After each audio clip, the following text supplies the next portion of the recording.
Hello friends, स्वागत है आपका आपके अपने चैनल स्टडी जी के जीएस में। ये जो आपकी असिस्टेंट प्रोफेसर की जो परीक्षा है जो कि आपकी 16 और 17 अप्रैल को प्रस्तावित है, इससे संबंधित आज हम पढ़ने जा रहे हैं।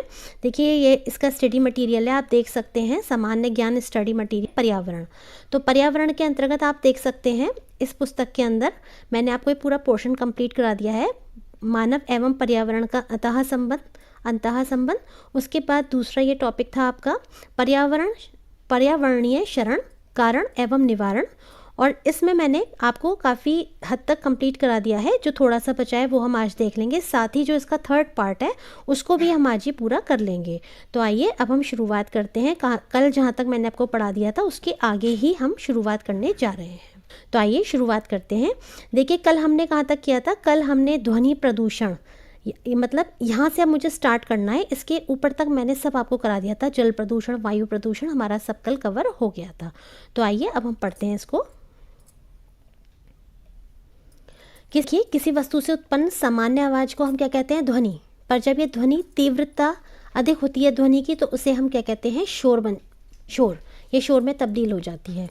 तेज ध्वनि को वातावरण में इसके विपरीत प्रभाव का अनुमान लगाए बगैर उत्पन्न करने को ध्वनि प्रदूषण कहते हैं, है ना। ध्वनि प्रदूषण क्या है? जब उससे दूसरों को जो है एक तरह से हानि हो रही है, बहुत तेज़ आवाज़ है, आपको नहीं बर्दाश्त हो रही, और इस तरीके से ये क्या है? आपका ध्वनि प्रदूषण कहलाता है ना, क्योंकि इसके विपरीत प्रभाव पड़ते हैं। क्या क्या पड़ते हैं, कैसे पड़ते हैं, ये हम आगे देखेंगे। यह अवांछित ध्वनि मानव वर्ग में अशांति व बेचैनी उत्पन्न करती है। ध्वनि की इकाई क्या होती है? देखिए, ये इंपॉर्टेंट है आपका। ध्वनि की इकाई क्या होती है? डेसिबल होती है। मतलब हम जब ध्वनि की माप करते हैं तो डेसिबल में करते हैं। ये नाम अलेक्जेंडर ग्राहम बेल के काम को सराहने की दृष्टि से दिया गया था। ठीक है, अलेक्जेंडर ग्राहम बेल ये कौन थे बताइए आप? इन्होंने जो है टेलीफोन का आविष्कार किया था, है ना। और जो हम लोग टेलीफोन में हेलो बोलते हैं, वो एक्चुअली हेलो जो है इनकी वाइफ का नाम था। जब इन्होंने पहली बार रिंग की थी तो जब अपनी वाइफ को, तो इन्होंने हेलो बोला था, तो इसीलिए हम लोग सभी जब फ़ोन उठाते हैं तो हेलो बोलते हैं। आगे देखिएगा।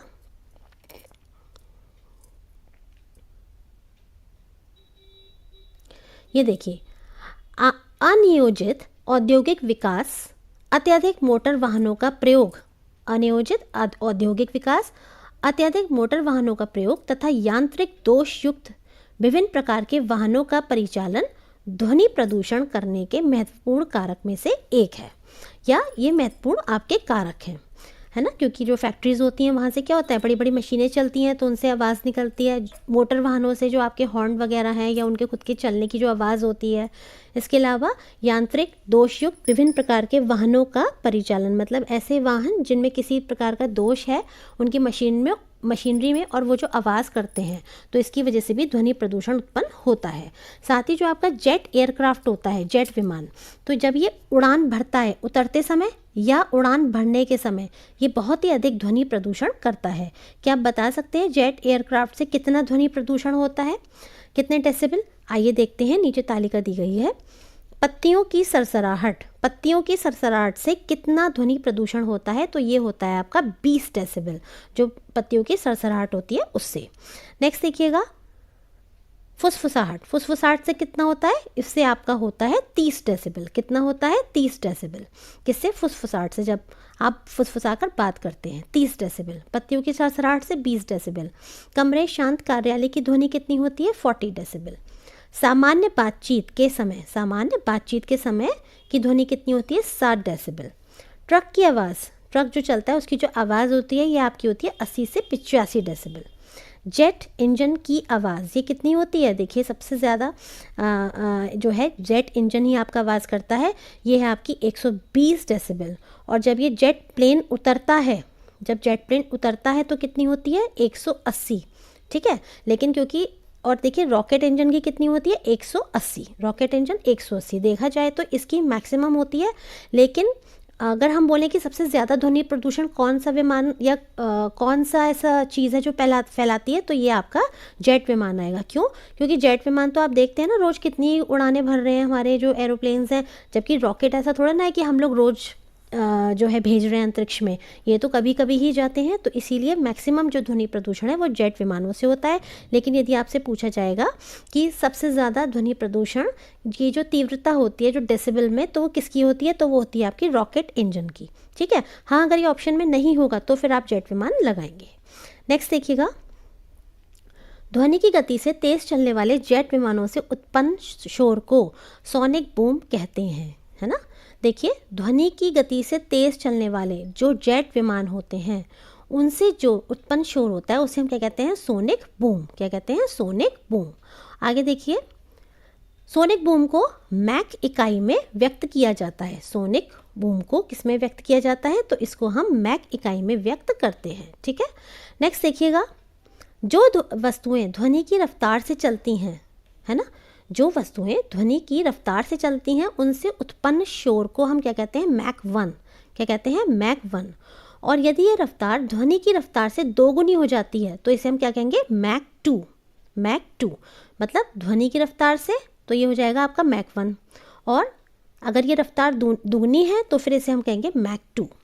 अति विशालकाय, देखिए जो विशालकाय हरे पौधे होते हैं वो अधिक ध्वनि प्रदूषण वाले क्षेत्र में रोपित किए जाते हैं क्योंकि उनमें ध्वनि तरंगों को अवशोषित करने की क्षमता होती है ना। तो ध्वनि प्रदूषण को नियंत्रित करने के लिए ये हरे पौधे ग्रीन मफलर कहलाते हैं। आप देखते ना सड़कों पे जहाँ पे वाहन चलते हैं, वाहन आते जाते हैं, वहाँ पर क्या होता है, उसके किनारे पे पेड़ लगाए जाते हैं। क्यों लगाए जाते हैं, एक तो ये वायु प्रदूषण को अपने अंदर सोखते हैं जो प्रदूषण है वायु में, दूसरा जो आपका ये ध्वनि उत्पन्न होती है इसके ऊपर भी एक तरह से मफलर का काम करते हैं, यानी कि जो वो ध्वनि का जो प्रदूषण है उसको भी ये सोख लेते हैं। उसकी जो तरंगे होती हैं, जो ध्वनि तरंगे होती हैं, उनको भी काफ़ी हद तक ये अवशोषित कर लेते हैं।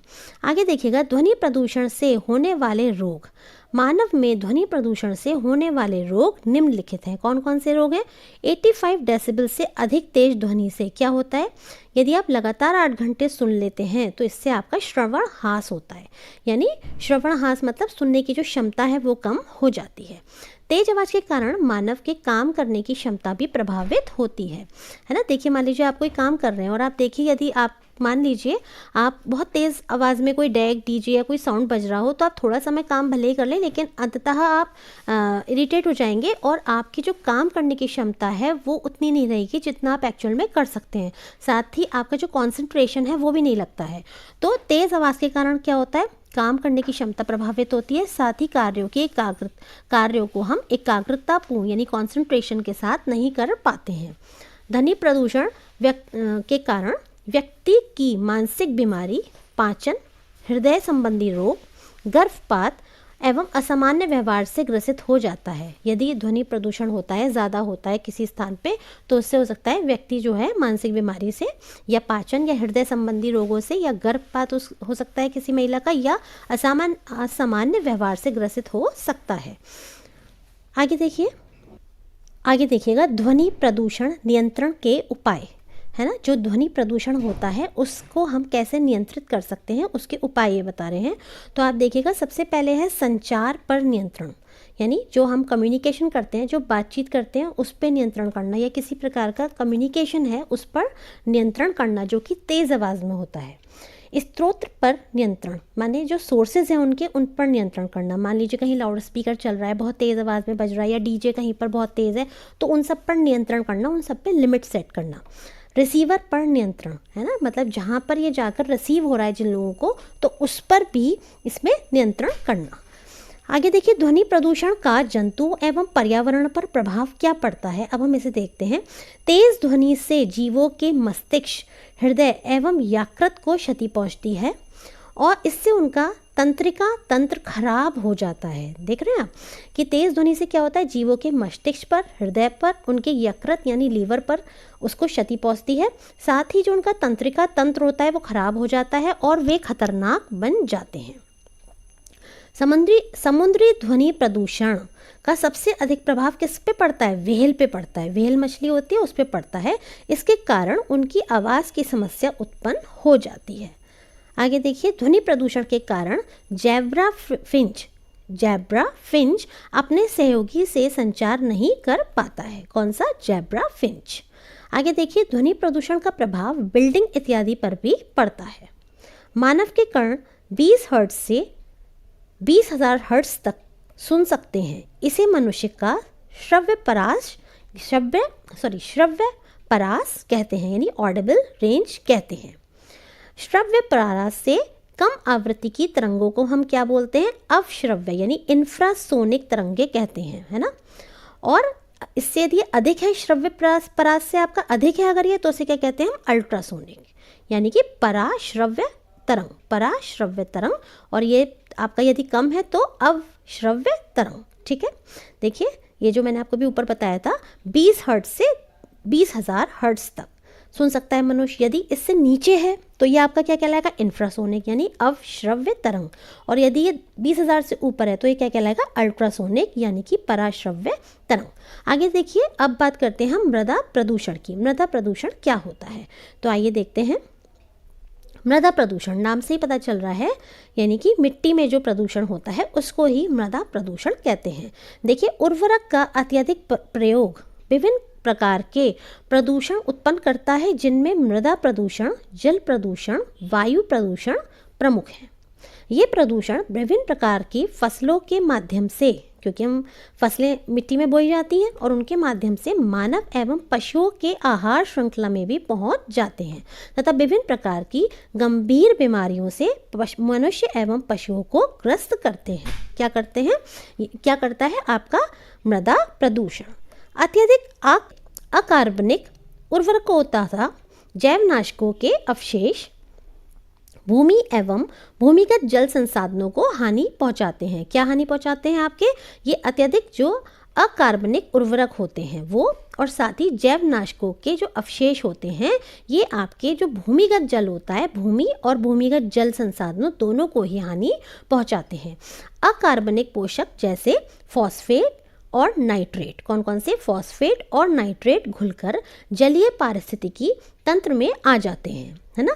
और ये जलीय पारिस्थितिकी तंत्र में सुपोषण, है ना, सुपोषण को बढ़ाते हैं, ठीक है। यूट्रोफिकेशन को बढ़ाते हैं। नाइट्रेट जो होता है पेयजल को भी दूषित करता है।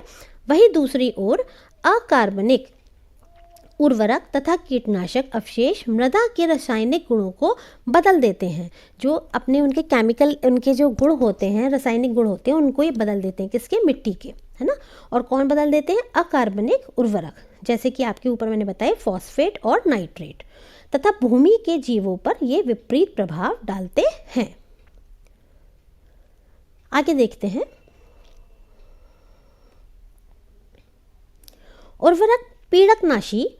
उर्वरक पीड़कनाशी, कीटनाशी और शाकनाशी मृदा के प्राकृतिक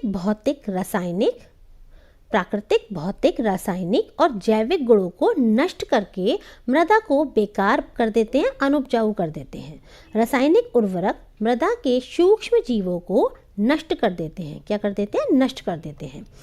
आगे देखिए, अब देखिए, ये आपको बताया है, इन्होंने एक डायग्राम बोल सकते हैं दिया है, और उसमें इन्होंने बताया है कि किस तरीके से खाद उर्वरकों का प्रयोग किस तरीके से प्रभाव डालता है। देखिए, खाद उर्वरकों का प्रयोग यानी फर्टिलाइजर्स का जब हम यूज़ करते हैं फर्टिलाइजर्स, तो क्या होता है?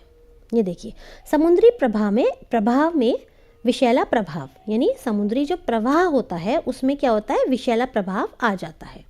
दूसरा है फॉस्फोरस, नाइट्रोजन की मात्रा में वृद्धि करता है। क्या करता है फॉस्फोरस नाइट्रोजन की मात्रा में, मतलब ये क्या करता है? इससे फॉस्फोरस और नाइट्रोजन की जो मात्रा होती है उसमें वृद्धि हो जाती है, इंक्रीज हो जाता है। उसके बाद शैवाल जो होते हैं उनमें तीव्र गति से वृद्धि होने लगती है, और इसका दुष्प्रभाव क्या पड़ता है कि जो मछली व अन्य समुद्री जीव हैं उनके लिए जहर की तरह काम करता है, जो कि प्रवाल आपके हो गए, है ना। क्यों? क्योंकि सूर्य के प्रकाश में अवरोधक, ये सूर्य का जो प्रकाश जो जलीय जीवों तक पहुंचता है उसमें ये अवरोधक का काम करते हैं शैवाल। और उसके बाद उपयोगी समुद्री जो घास होती है वो नष्ट हो जाती है, जो समुद्र के अंदर समुद्री घास होती है वो आपकी जो है उसे प्लैंकटन भी बोलते हैं, वो या अन्य प्रकार की जो भी घास है जिनका उपभोग आपके जीव जंतु करते हैं, समुद्री जीव जंतु, वो नष्ट हो जाती हैं क्योंकि सूर्य का प्रकाश नहीं पहुंच पाता है। और उसके बाद फिर क्या होता है, समुद्री पारितंत्र पर कैसा प्रभाव पड़ेगा, नेगेटिव इम्पैक्ट पड़ेगा, यानी नकारात्मक प्रभाव पड़ता है। आगे देखिए, ये जीव मृदा में नाइट्रोजन परिवर्तन का कार्य करते हैं। ये जीव मृदा में नाइट्रोजन परिवर्तन का कार्य करते हैं। उर्वरक अनुर्वरता में वृद्धि करते हैं, है ना, यानी कि जो आपके मृदा है इसकी जो जलधारण क्षमता होती है इसको भी ये घटा देते हैं और इनके कुछ अंश फसलों में चले जाते हैं जो मानव के लिए मंद विष, धीमे विष का काम करते हैं। अब आगे देखिए, कार्बोफ्यूरेन आपका जो ये कार्बोफ्यूरेन होता है, साथ ही आपका ये जो मिथेल, एक मिनट रुकिएगा, हाँ, कार्बोफ्यूरेन, मेथिल पैराथियोन और फोरेट और ट्राईएज़ोफॉस आदि का इस्तेमाल पीड़कनाशी या कीटनाशी पेस्टिसाइड्स के रूप में कृषि में किया जाता है। इन रसायनों का खाद्य पदार्थों में संचय होने पर मानव स्वास्थ्य पर बुरा असर पड़ता है। आगे देखिए, 9 अगस्त 2018 को अनुपम वर्मा समिति, कौन सी समिति, अनुपम वर्मा समिति की सिफारिश के आधार पर कृषि एवं किसान कल्याण मंत्रालय भारत सरकार ने 18 कीटनाशकों, कितने कीटनाशकों, 18 कीटनाशकों को भारत में प्रतिबंधित कर दिया। कब किया, 2018 में। कौन सी समिति की सिफारिश पर, अनुपम वर्मा समिति की सिफारिश पर। कौन से मंत्रालय ने, कृषि एवं किसान कल्याण मंत्रालय ने, ठीक है, जिनमें से 1 से 12 को तुरंत यानी तत्काल प्रभाव से, तथा शेष जो 6 बचे थे उनको 31 दिसंबर 2006 से इन्होंने प्रतिबंधित कर दिया है, बैन कर दिया है। ये कौन कौन से हैं ये आप नीचे पढ़ सकते हैं, कई सारे दिए हैं। देखिए, इनमें से आपसे मेरे हिसाब से नहीं पूछे जाएंगे, लेकिन फिर भी यदि आप चाहते हैं तो वीडियो को आप पॉज करके ये सभी पढ़ सकते हैं। आगे देखिएगा, मृदा प्रदूषण औद्योगिक प्रदूषण से भी अधिक खतरनाक होता है। कौन सा, मृदा प्रदूषण। इंडियन नाइट्रोजन असेसमेंट रिपोर्ट, कौन सी, इंडियन नाइट्रोजन असेसमेंट रिपोर्ट के अनुसार 2010 में भारत में नाइट्रोजन के ऑक्साइडों के उत्सर्जन के मामले में कृषि मृदाओं का योगदान कितना था, 70% था। कितना प्रतिशत था, 70% था। किस में था, जो कृषि मृदाएं होती हैं, और किस में इनका योगदान था, भारत में नाइट्रोजन के ऑक्साइड के उत्सर्जन के मामले में। आगे देखिएगा, प्लास्टिक प्रदूषण। पॉलीथीन, हम जानते हैं पॉलीथीन यूज़ करते हैं सभी, हालांकि अब इसका प्रयोग काफ़ी कम हो गया है और होना भी चाहिए। कई जगह पर इसको बैन लगा दिया है। बता सकते हैं कौन सा ऐसा राज्य है जिसने सबसे पहले पॉलीथीन पर बैन लगाया था, तो वो था आपका हिमाचल प्रदेश। हिमाचल प्रदेश ने सबसे पहले अपने राज्य में पॉलीथीन के इस्तेमाल में बैन लगाया था। हालांकि अब भी बैन है काफ़ी कुछ, लेकिन तभी भी लोग मानते नहीं और पॉलीथीन का यूज़ करते हैं। कपड़े के बैग्स को यूज़ करना चाहिए। जबकि आगे देखिए, पॉलीथीन मूलतः कार्बन एवं हाइड्रोजन के अणुओं से मिलने से बनता है। ये एथिलीन C2H4 का पॉलीमर यानी बहुलक होता है। किसका होता है, पॉलीमर का बहुलक होता है। पॉलीथीन में एथिलीन के अणु आपस में इस प्रकार जुड़े होते हैं कि उनका जैविक रूप से अपक्षय नहीं हो पाता, मीन्स नेचुरली ये बायोडिग्रेडेबल नहीं है और ये काफ़ी सालों तक ऐसे ही पड़े रहते हैं ज़मीन के अंदर। अब देखिए, यही कारण है कि प्लास्टिक की थैलियाँ उपयोग के बाद फेंके जाने पर स्वतः नष्ट नहीं होती और पर्यावरण प्रदूषण का कारण बनती हैं। इसकी खोज 1953 में 1953 में इटली के रसायन शास्त्री गिलियो नत्ता और कार्ल जिगलर, जो कि जर्मनी के थे, उन्होंने की थी। किसने की थी, एक तो आपके हैं गिलियो नत्ता और दूसरे हैं आपके कार्ल जिगलर। इन्होंने किसकी खोज की थी, जो ये आपका प्लास्टिक की थैली है इसका। आगे देखिए, इन्होंने सर्वप्रथम देखा कि कार्बन एवं हाइड्रोजन के कण आपस में एक श्रृंखला बनाते हैं। कार्बन और हाइड्रोजन, इन दोनों के जो कण होते हैं ये आपस में एक श्रृंखला बनाते जाते हैं और तथा एकल बंध या द्विबंध के रूप में स्थापित हो जाते हैं। इस खोज के लिए गिलियो-नत्ता तथा कार्ल जिगलर को वर्ष 1963 में रसायन का नोबेल पुरस्कार प्राप्त हुआ था। आगे देखिए, ये देखिए थैलियाँ जो कि नष्ट नहीं हो पा रही हैं, किस तरह से इन्होंने, आप देख सकते हैं ये समुद्र है, समुद्र के पास पेड़ लगे हुए हैं, कोकोनट ट्रीज़ हैं, लेकिन कितना पोल्यूशन हो रहा है थैलियों की वजह से, क्योंकि ये बायोडिग्रेडेबल नहीं होती हैं। अब देखिए परीक्षा की दृष्टि से महत्वपूर्ण तथ्य कौन कौन से हैं। पॉलीथीन, एथिलीन यानी C2H4, अभी मैंने आपको बताया था, इसका क्या होती है, बहुलक होती है ना, और ये पॉलीमर जो होता है इसका बहुलक होती है। प्लास्टिक का थैला एक थर्मोप्लास्टिक है। क्या है, थर्मोप्लास्टिक, जिसे प्राप्त किया जाता है किससे, एथिलीन के बहुलकीकरण से, एथिलीन के बहुलकीकरण से।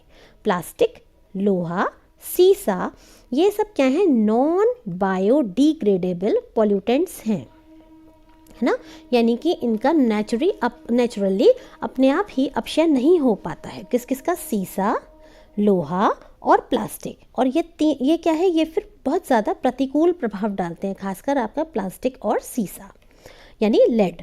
आगे देखिए, प्लास्टिक के थैले के क्षय होने में अत्यधिक समय लगता है ना, यानी इसका पूरी तरह से नष्ट होने में बहुत अधिक समय लगता है। प्लास्टिक का थैला, प्लास्टिक बैग एक थर्मोप्लास्टिक है जिसे एथिलीन के बहुलकीकरण से प्राप्त किया जाता है।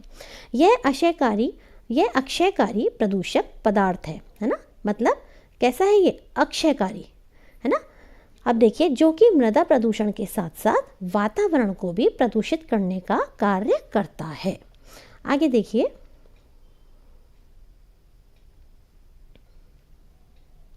प्लास्टिक, लोहा, सीसा इत्यादि पदार्थ अक्षयकारी प्रदूषक हैं जो कि जीवाणुओं द्वारा नष्ट नहीं होते हैं, नॉन बायोडिग्रेडेबल पॉल्यूटेंट्स होते हैं। कौन से, अभी मैंने आपको ऊपर बताया था, प्लास्टिक, लोहा और आपका सीसा यानी लेड। और इनका विघटन की जो क्रिया होती है, जो कि जीवाणुओं द्वारा नष्ट नहीं होते या इनकी विघटन की क्रिया कम होती है, अतः वातावरण में ये एकत्र रहकर इसे दूषित करते हैं, वातावरण को दूषित करते हैं।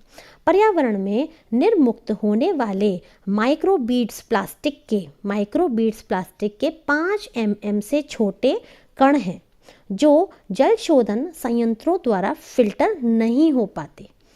यह मुख्यतः धुलाई, सौंदर्य प्रसाधन आदि में मिलाए जाते हैं और अंततः जलीय एवं समुद्री पारितंत्र में घुल जाते हैं।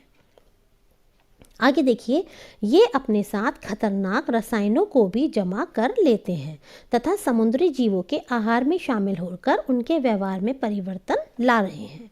इनका पर्यावरण और मानव स्वास्थ्य पर भी बुरा असर पड़ता है, लेकिन वातावरण में इनका सर्वाधिक खतरा समुद्री पारितंत्र को है। जनवरी 2018 यानी 2018 के यूके ने माइक्रोबीड्स के प्रयोग पर क्या लगा दी, रोक लगा दी तथा विश्व पर्यावरण दिवस, इसीलिए विश्व पर्यावरण दिवस जो कि हमने 2018 में मनाया था, है ना, उसमें इसकी मनाते तो हर साल ही हैं, लेकिन उस समय जो इसकी थीम थी वो क्या थी, beat plastic pollution. Beat plastic pollution क्यों थी, देखिए ये वाला जो है ये आपका UPHESC की परीक्षा में हूबहू ऐसे ही प्रश्न आ चुका है ना, कि 2018 की जो आपकी विश्व पर्यावरण दिवस की जो थीम थी वो क्या थी, तो वो थी आपकी बीट प्लास्टिक पोल्यूशन। नेक्स्ट देखिएगा, रेडियोधर्मी व अन्य गैसीय प्रदूषक। कौन से, रेडियोधर्मी व अन्य गैसीय प्रदूषक। 26 अप्रैल 1986 को यूक्रेन, आप जानते हैं ना यूक्रेन और रशिया का युद्ध चल रहा है ना, यूक्रेन तत्कालीन रूस, उस समय यूक्रेन क्योंकि रूस का हिस्सा था इसीलिए कह रहे हैं, अभी ये अलग हो चुका है काफ़ी समय से, तो यूक्रेन और रूस में ही युद्ध चल रहा था। तो देखिए चेरनोबिल, कौन सी, चेरनोबिल स्थित परमाणु केंद्र में नाभिकीय दुर्घटना हुई। मानवीय भूल के कारण घातक रेडियोधर्मीकरण वातावरण में प्रविष्ट हो गए थे, जिसके कारण अनेक व्यक्ति हताहत हुए थे, है ना, जिसके कारण अनेक व्यक्ति हताहत हुए थे। ध्यान देने योग्य बात यह है कि विघटित होते रेडियो एक्टिव न्यूक्लाइडस, ठीक है, से उत्पन्न होने वाला विकिरण रेडियो एक्टिव प्रदूषण का स्रोत है। यह विकिरण जीवों के ऊतकों एवं अंगों को क्षति पहुंचाकर उनकी कार्यप्रणाली में बाधा उत्पन्न करते हैं। विकिरणों के प्रभाव से जीवों के आनुवांशिक, है ना, गुणों पर भी हानिकारक प्रभाव पड़ता है। मेन जो इसमें फैक्ट है वो आपका यही है जो ऊपर की 2 लाइंस में दिया हुआ है। आगे देखिएगा, रेडियोधर्मी प्रदूषण सभी जीवित प्राणियों, मानव, पशु, पौधों सभी में आनुवांशिक परिवर्तन ला सकते हैं। कौन से? रेडियो एक्टिव जो आपका ये पोल्यूशन की यहाँ पर बात हो रही है ना। तो देखिए, रक्त संचार में व्यवधान पैदा करते हैं तथा अनेक प्रकार के कैंसर भी उत्पन्न कर सकता है। तथापि यह मृदा में विद्यमान विभिन्न खनिजों को असंतुलित नहीं करता है। भोपाल के यूनियन कार्बाइड कीटनाशक संयंत्र था। इसके टैंक 610 में टैंक का नाम है 610। इसमें 2 दिसंबर 1984 की रात को 10 बजे जल प्रवेश कर गया, जिसमें 42 टन मिथाइल आइसोसाइनेट गैस भरी थी, MIC। और मिथाइल आइसोसाइनाइट ये क्या थी? ये एक रसायन, इसका जो रासायनिक सूत्र है क्या है? CH3NCO, जो कि एक रंगहीन आंसू उत्प्रेरक ज्वलनशील गैस है। ये गैस बहुत विषैली होती है। इस गैस का प्रयोग कार्बोनेट कीटनाशकों के उत्पादन में किया जाता है। नाभिकीय ऊर्जा का उपयोग प्राय ऊष्मीय प्रदूषण का कारक है। फिलहाल यहाँ पर ये बता रहे हैं कि जो भोपाल था वहाँ पर यूनियन कार्बाइड कीटनाशक संयंत्र में टैंक नंबर 610 में 2 दिसंबर को 10 बजे जल चला गया था, जल प्रवेश कर गया था, जिससे 42 tonne methyl isocyanate MIC gas भरी हुई थी जिसमें, और ये जो है क्या कर गई थी? लीक कर गई थी, और इसके कारण हजारों लोग जो है वहाँ पर उनकी मृत्यु हो गई थी। अब देखिए, नाभिकीय ऊर्जा का उपयोग प्राय ऊष्मीय प्रदूषण यानी थर्मल पॉल्यूशन का कारक है। किसका? जो न्यूक्लियर एनर्जी है इसका उपयोग किसका कारण है? थर्मल पोल्यूशन का कारण है। विभिन्न उत्पादक संयंत्रों में विभिन्न रिएक्टरों के अतितापन के निवारण के लिए नदी एवं तालाबों के जल का उपयोग किया जाता है। ये क्योंकि रिएक्टर्स बहुत गर्म हो जाते हैं तो इनको ठंडा करने के लिए नदी और तालाबों का जब जल इस्तेमाल किया जाता है तो वो जो जल है वो क्या होता है?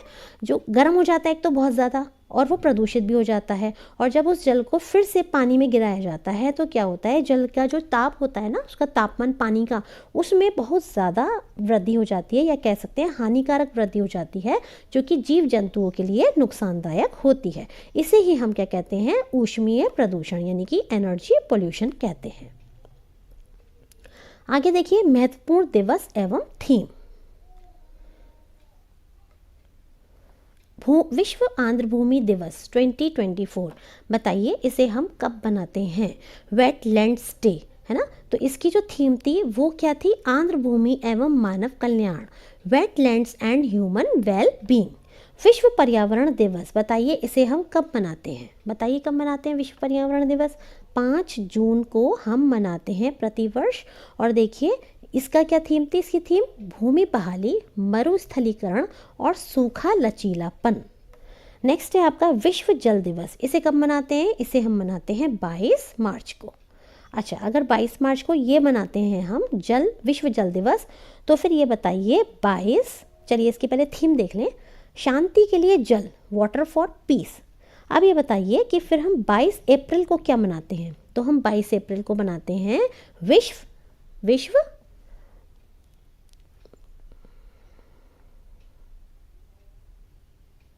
देखिए मुझे अच्छे से पता है लेकिन मैं यहाँ कंफ्यूज हो गई हूँ और मैं भूल गई हूँ विश्व जल दिवस, और ये हमारा होता है विश्व पृथ्वी दिवस।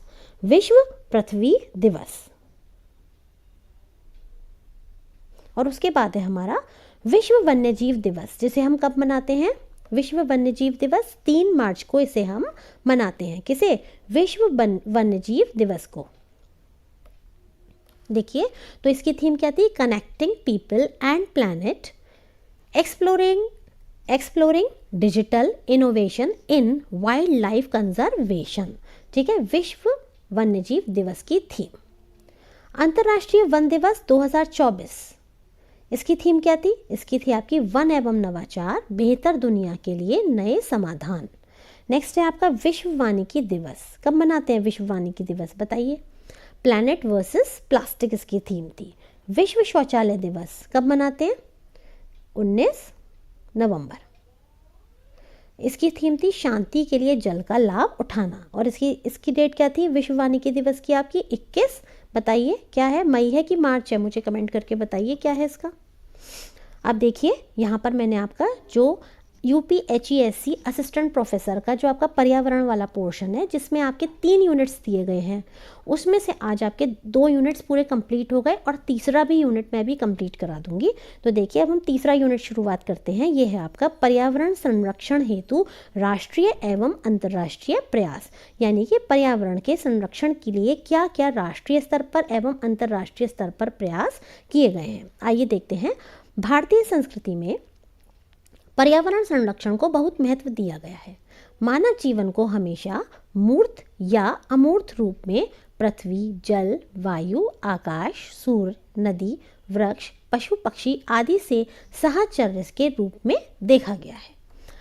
पर्यावरण संरक्षण का तात्पर्य हमारे चारों ओर का वातावरण को संरक्षित करना, उसे जीवन के अनुकूल बनाना तथा पर्यावरण और प्राणी एक दूसरे पर आश्रित हैं। यही कारण है कि भारतीय दर्शन में पर्यावरण संरक्षण की अवधारणा उतनी ही पुरानी है जितनी मानव जाति का ज्ञात इतिहास।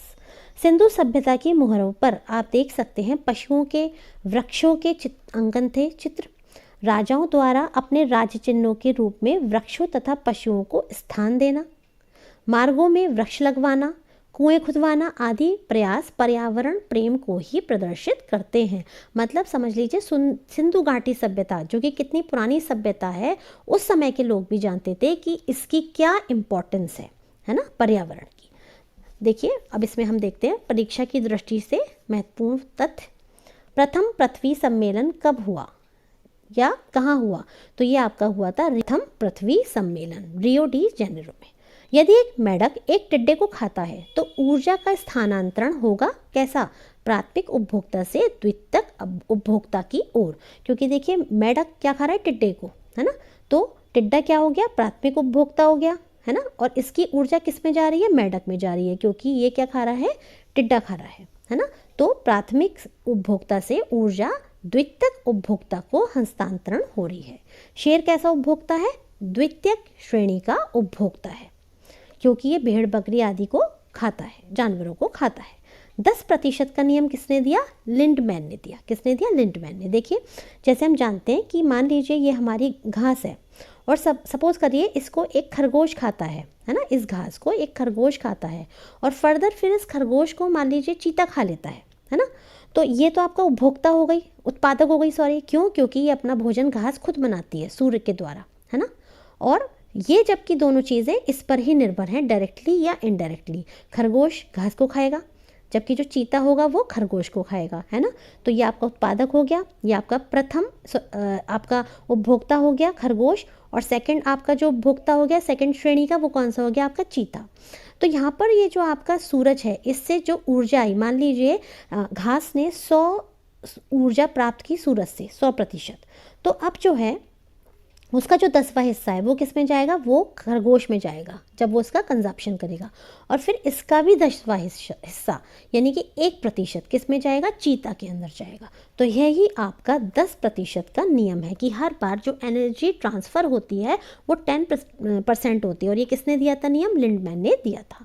ऊर्जा का पिरामिड कैसा होता है? सीधा होता है, सीधा होता है ऊर्जा का पिरामिड।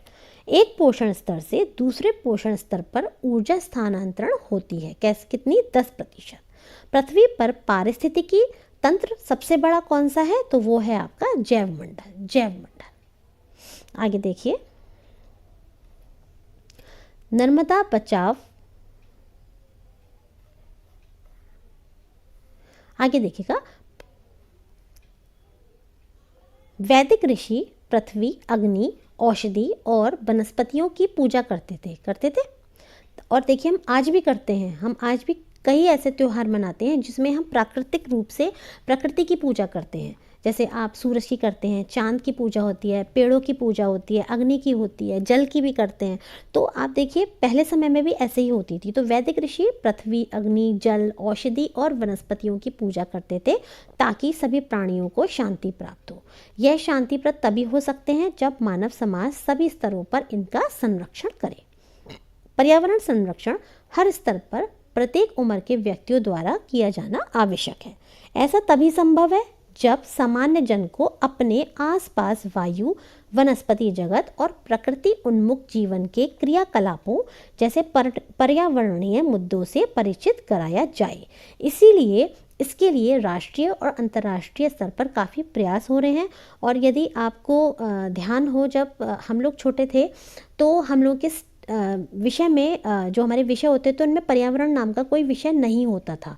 लेकिन अब पिछले, मैं बोल सकती हूँ, लगभग 20 सालों से या 15 सालों से हम देख रहे हैं कि ये 3rd-4th क्लास से ही EVT या एनवायरनमेंट विषय बच्चों को पढ़ाया जाने लगा है। क्यों? जिससे कि उनमें जागरूकता फैले, वो भी जाने कि हमें कैसे अपनी प्रकृति को बचा के चलना है, अपना जल, वायु, इन सबको प्रदूषित होने से इनको रोकना है। तो देखिए राष्ट्रीय प्रयास अब हम देखते हैं, पर्यावरण संरक्षण अधिनियम राष्ट्र में जो किए गए हैं हमारे भारत के स्तर पर। देखिए 19 नवंबर 1986 में पर्यावरण संरक्षण अधिनियम लागू हुआ। कब हुआ? 19 नवंबर 1986 में। जल, वायु, भूमि इन तीनों से संबंधित कारक एवं मानव, पौधे, सूक्ष्म जीव तथा अन्य जीवित पदार्थ पर्यावरण के अंतर्गत आते हैं। पर्यावरण संरक्षण अधिनियम के कई महत्वपूर्ण बिंदु निम्नलिखित हैं। पर्यावरण प्रदूषण के निवारण, नियंत्रण तथा उपशमन हेतु राष्ट्रव्यापी कार्यक्रम की योजना बनाना और उसको क्रियान्वित करना। पर्यावरण की गुणवत्ता के मानक निर्धारित करना। पर्यावरण की सुरक्षा से संबंधित अधिनियमों के अंतर्गत राज्य सरकारों, अधिकारियों और संबंधितों के काम में समन्वय स्थापित करना। आप बता सकते हैं कौन कौन से अनुच्छेद हैं, कौन कौन से ऐसे अनुच्छेद, अधिनियम वगैरह बनाए गए हैं? देखिए एक तो हमारा 48 का है, ये हमारा किससे संबंधित है? पर्यावरण से संबंधित है। और एक और है, कौन सा है बताइए कमेंट बॉक्स पे। चलिए मैं आपको थोड़ा हिंट दे देती हूँ, 20s में है। कौन सा है बताइए? 21 है, 22 है, कौन सा है बताइए कमेंट करके। आगे देखिएगा, ऐसे क्षेत्रों का परिसीमन करना जहाँ किसी भी उद्योग की स्थापना अथवा औद्योगिक गतिविधियाँ संचालित ना की जाएं। उक्त अधिनियम का उल्लंघन करने वालों पर कठोर दंड का प्रावधान है। पर्यावरण की गुणवत्ता के संरक्षण हेतु सभी आवश्यक कदम उठाना। अब देखिए परीक्षा की दृष्टि से जो महत्वपूर्ण तथ्य हैं वो हैं आपके। चिपको आंदोलन के प्रणेता कौन थे? तो ये थे आपके सुंदरलाल बहुगुणा। कौन से थे? सुंदरलाल बहुगुणा। चिपको आंदोलन कब था, कब हुआ था? ये हुआ था आपका 1973 में। और बताइए 1973 में क्या हुआ था? ध्यान हो कुछ तो मुझे बताइए। 1973 में ही हमारा टाइगर प्रोजेक्ट चालू हुआ था। Tiger project. अच्छा बताइए एलिफेंट प्रोजेक्ट कब चालू हुआ? एलिफेंट प्रोजेक्ट ये आपका हुआ कब? 1992 में। ठीक है। अच्छा इस साथ में मुझे एक प्रश्न ये भी बता दीजिए कि भारत का जो विरासत पशु है वो कौन सा है? विरासत, हेरिटेज एनिमल जो है इंडिया का कौन सा है? तो वो आपका कौन सा है? हाथी, है ना, हाथी, एलिफेंट। चलिए आगे बढ़ते हैं। सर्वाधिक उत्पादक पारिस्थितिकी तंत्र है कौन सा? उष्णकटिबंधीय वर्षावन। उष्णकटिबंधीय वर्षावन ये आपका सबसे ज़्यादा उत्पादक पारिस्थितिकी तंत्र होता है, क्योंकि यहाँ पर सबसे ज़्यादा जो है आपकी रेनफॉल होती है। उसकी वजह से यहाँ पर जो है बहुत तरह की जैव विविधता पाई जाती है, तरह तरह के पेड़ पौधे, तरह तरह के जीव जंतु जानवर पाए जाते हैं। खाद्य श्रृंखला घास मैदानों की नहीं होती है। खाद्य श्रृंखला घास मैदानों की नहीं होती है, नहीं, इसको आप छोड़िए, ये इन्होंने वन लाइनर के फॉर्म में दे दिया है, बट ये आपके ऑप्शंस के हिसाब से है फिलहाल। फिर भी देख लेते हैं। खाद्य श्रृंखला घास मैदानों की नहीं है। अच्छा, इन्होंने ऐसा कुछ प्रश्न बनाया होगा जिसमें घास मैदानों के बारे में पूछा होगा कि कौन कौन से हैं खाद्य श्रृंखला में, जबकि ये जो है आपके प्लावक, मछली, वेल, ये सब क्या हैं? ये मैदानों के थोड़ी है, तो जलीय जीव हैं, सब जलीय जीव जंतु या पादप हैं आपके, तो इसीलिए ये ऑप्शन है। फिलहाल इसे आप ऐसे मत पढ़िए, कंफ्यूज हो जाएंगे। आगे देखिए, खाद्य श्रृंखला के परस्पर समूह को क्या कहा जाता है? खाद्य संजाल। खाद्य संजाल मैंने आपको भी बताया था ना, खाद्य श्रृंखला होती है ना, तो ये देखिए, जब ये तो हो गई एक, जैसे मैंने बताया कि इसको आपकी जो ये घास है इसको खरगोश ने खाया और इसको फिर फर्दर चीता खा रहा है आपका।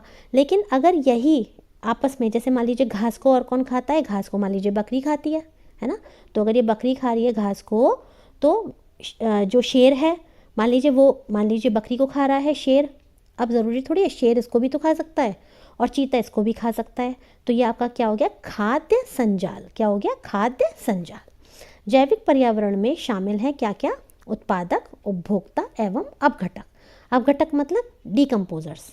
जैसे मान लीजिए शेर है, इसकी अगर मृत्यु हो जाए तो ये धीरे धीरे अपघटित हो जाएगा। कैसे, क्योंकि जो डिकम्पोजर्स हैं, है ना, वो इसके ऊपर छोटे छोटे बहुत सूक्ष्म हमारे जीवाणु या जीव जंतु हम बोल सकते हैं वो होते हैं, और ये धीरे धीरे इसको डिकम्पोज कर देंगे, धीरे धीरे ये ख़त्म हो जाएगा।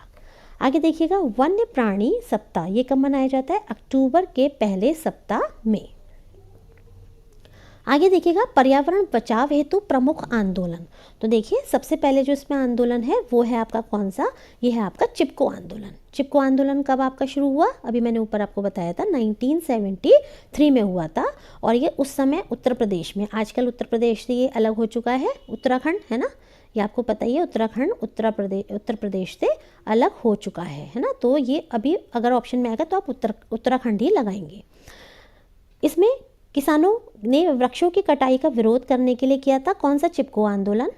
यह आंदोलन तत्कालीन उत्तर प्रदेश के चमोली जिले में हुआ था, और इस आंदोलन की मुख्य बात ये थी कि इसमें स्त्रियों ने भारी संख्या में भाग लिया था। इस आंदोलन की मुख्य नेतृत्व संचालक कौन थी, गौरा देवी थी। अन्य समर्थकों में चंडी प्रसाद भट्ट, सुंदरलाल बहुगुणा आदि थे। तो ये तीनों ही नाम जो हैं, गौरा, चंडी और सुंदरलाल बहुगुणा, गौरा देवी, चंडी प्रसाद और आपके सुंदरलाल बहुगुणा, ठीक है। तो ये आप इसको ऐसे ध्यान रख लीजिए, गौरा देवी मतलब एक ऐसे कोरिलेट कर लीजिए थोड़ा सा, गौरा देवी जी और चंडी माँ जो हैं, जब ये साथ साथ होंगी तो इनकी क्या लगेगी, सुंदर लगेगी बहुत जोड़ी। तो ये तीनों का ही नाम आपको एक बार में ध्यान में आ जाएगा, बाकी आप देख लीजिए यदि आपको जैसे भी करना हो। नेक्स्ट देखिएगा, पर्यावरण बचाव हेतु प्रमुख आंदोलन, तो कौन कौन से हैं, तो सबसे पहले है हमारा चिपको आंदोलन। कौन सा है, चिपको आंदोलन। अभी मैंने आपको ऊपर इसके बारे में सब कुछ बता दिया है। 1973 उत्तराखंड, गौरा देवी, मुख्य संचालक समर्थक चंडी प्रसाद भट्ट, सुंदरलाल बहुगुणा। पेड़ों की कटाई रोकने के लिए महिलाएं वृक्ष से चिपककर खड़ी हो गई थी और उन्होंने पेड़ को काटने से मना कर दिया था, है ना। वो बोली हम पेड़ को नहीं काटने देंगे, तो वो इससे चिपककर खड़ी हो गई थी पेड़ों से। दूसरा है आपका नर्मदा बचाओ आंदोलन। ये कब शुरू हुआ, 1985 में। इसकी जो आपकी मुखिया थी वो कौन थी, देखिए, नर्मदा बचाओ आंदोलन। तो ये आपका 1985 में हुआ। मेधा पाटेकर एवं बाबा आमटे, मेधा पाटेकर है ना और बाबा आमटे, ये इसके मुखिया थे। नर्मदा नदी के ऊपर जो बहुउद्देशीय आपकी बांध परियोजना थी उसको रोकने के लिए चलाया गया आंदोलन था, और ये परियोजना जो बनके आपका डैम बन चुका है, और इसको हम क्या कहते हैं, सरदार सरोवर, है ना, सरदार सरोवर बांध। नेक्स्ट देखिए, एपिको आंदोलन। एपिको, चिपको है ना, एपिको तो 1983 में कर्नाटका में हुआ था। पश्चिम घाट की सुरक्षा के लिए चलाया गया आंदोलन था। इसका उद्देश्य क्या था, वनों की सुरक्षा, वन संपत्ति की सुरक्षा, वनों को पुनः रोपित करना, ठीक है। आप जानते हैं ना पश्चिमी घाट किधर है, जैसे ये हमारा प्यारा भारत है, तो ये जो आपका है ये सारा आपका पश्चिमी घाट कहलाता है, और ये जैव विविधता के लिए अपने बहुत ज़्यादा प्रसिद्ध है। इससे संबंधित जो समिति है बता सकते हैं कौन सी है, इससे संबंधित जो समिति है वो है माधव गाडगिल समिति, ठीक है। आगे देखिएगा, साइलेंट वैली बचाओ योजना, ये कब शुरू हुआ, ये भी आपका 1973 में शुरू हुआ केरल में। इसका उद्देश्य क्या था, वहाँ पर कुंजी पूजा, कौन सी, कुंथी पूजा नदी थी एक, उस पर बनने वाले जो डैम थे उसको रुकवाने के लिए ये साइलेंट वैली बचाओ आंदोलन शुरू किया गया था। आगे देखिएगा, शांत घाटी आंदोलन। अभी आपको ऊपर बता दिया कि कुंथी पूजा नदी थी केरल में, है ना, उसको बचाने के लिए किया गया था। उसके बाद देखिएगा 1970 में केरल विद्युत बोर्ड ने कुंथी पूजा नदी पर जल विद्युत बांध बनाने का प्रस्ताव रखा, जिसमें 8.9 किलोमीटर का क्षेत्र पानी में डूब गया था। जैसे ही बांध बनने की घोषणा हुई, लोगों ने इसका विरोध करना शुरू कर दिया। विरोध के कारण सरकार ने 1982 में मेनन कमेटी बनाई थी। तो फिर ये प्रश्न आपका बन गया कि मेनन कमेटी किससे संबंधित है, तो ये आपकी शांत घाटी से संबंधित है। आगे देखिएगा महत्वपूर्ण तथ्य, वन्य जीव संरक्षण अधिनियम पारित किया गया कब? 1972 में, इंदिरा गांधी के समय में, है ना, वन्य जीव संरक्षण अधिनियम। ठीक है। नेक्स्ट देखिए, नर्मदा बचाओ आंदोलन, इसके प्रणेता मेधा पाटेकर और बाबा आमटे। कब शुरू हुआ था ये? 1985 में। स्वामी ज्ञान स्वरूप सानंद के नाम से कौन जाने जाते हैं? GD अग्रवाल। GD, है ना, तो ज्ञान से बन गया जी और डी से सानंद। GD अग्रवाल जो है वो आपके ज्ञान स्वरूप सानंद के नाम से जाने जाते हैं। ये पर्यावरण के इंजीनियर भी इनको कहते हैं। भारत का Birdman Salim Ali. The book of Indian birds, ये किसने लिखी है? सलीम अली ने। सर्वप्रथम पक्षियों का व्यवस्थित सर्वे करवाया किसने? सलीम अली ने। नेक्स्ट देखिए, जंगल बचाओ आंदोलन। जंगल बचाओ आंदोलन ये 1980 में शुरू हुआ था। बिहार के सिंह भूमि, जंगल में कौन रहता है? सिंह रहता है। तो बिहार के सिंह भूमि में जंगल बचाओ आंदोलन वर्ष 1980 में शुरू हुआ था। वर्तमान में सिंह भूमि जिला 2 भागों में 1990 में पश्चिमी और पूर्वी में विभाजित हो गया, है ना, और ये क्या बन गया? जो कि झारखंड राज्य में अब स्थित है। नेक्स्ट देखिए, भूमि, जंगल और पानी से संबंधित यह आंदोलन झारखंड आंदोलन का सामाजिक आर्थिक पहलू पर अधिकार और संघर्ष का हिस्सा था। प्राकृतिक सालवन और टीक वन की कटाई के विरोध में, किसकी हुआ था ये? प्राकृतिक सालवन और टीक वन की कटाई के विरोध में यह आंदोलन चलाया गया था। नेक्स्ट देखिएगा, नवधान्य आंदोलन। नवधान्य आंदोलन, तो देखिए ये क्या था? ये ISO प्रमाणित भारत की एक अशासकीय संस्था है ना, ISO सर्टिफाइड है ये। और नवधान्य आंदोलन 1984 जो जैव विविधता के संरक्षण, जैविक कृषि, कृषक अधिकार तथा बीज बचाने के लिए कार्य कर रही है। इसके संस्थापकों में प्रसिद्ध कौन है? पर्यावरण कार्यकर्ती वंदना शिवा, ये प्रमुख हैं। इसकी शुरुआत वर्ष 1984 में हुई थी। तो वंदना शिवा, नवधान्य।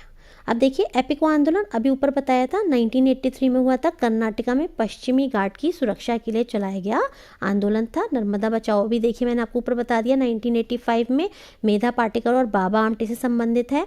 इस आंदोलन का विरोध नर्मदा नदी पर जो बांध बना था, कौन सा? सरदार सरोवर बांध, है ना, उसको रोकने के लिए किया गया था। नेक्स्ट देखिए, ये जो बांध बनाने की योजना थी ये 1961 में पंडित जवाहरलाल नेहरू जी जो थे हमारे, कौन थे? तत्कालीन प्रधानमंत्री।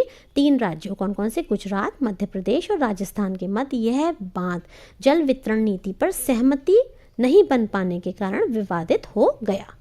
वर्ष 1969 में भारत सरकार ने नर्मदा जल विवाद न्यायाधिकरण, है ना, का गठन किया। कब हुआ नर्मदा जल विवाद न्यायाधिकरण का गठन? 1969 में। टिहरी बांध विरोधी आंदोलन, ये कौन सा था? भागीरथी नदी और भिलंगना नदी, इन पे बनने वाला एक बांध था जिसे हम, है ना, टिहरी बांध कहते हैं। इसका उद्देश्य क्या था? जल संसाधनों के बेहतर इस्तेमाल करना तथा पन बिजली परियोजनाओं का निर्माण करना। इस बांध की स्वीकृति 1972 में योजना आयोग ने दी थी। बताइए, योजना आयोग जो है इसकी जगह क्या ये अभी कार्यरत है वर्तमान में? नहीं, ये कार्यरत नहीं है। इसकी जगह अब क्या आ गया है? नीति आयोग। नीति आयोग की स्थापना कब हुई? 1 जनवरी, बताइए, 2015 को। ठीक। इसके चेयरपर्सन कौन होते हैं? इसके चेयरपर्सन हमारे प्रधानमंत्री जी हैं। अच्छा, इसके CEO कौन है? बताइए, अगर पता हो तो कमेंट बॉक्स में मुझे कमेंट करके बताइएगा।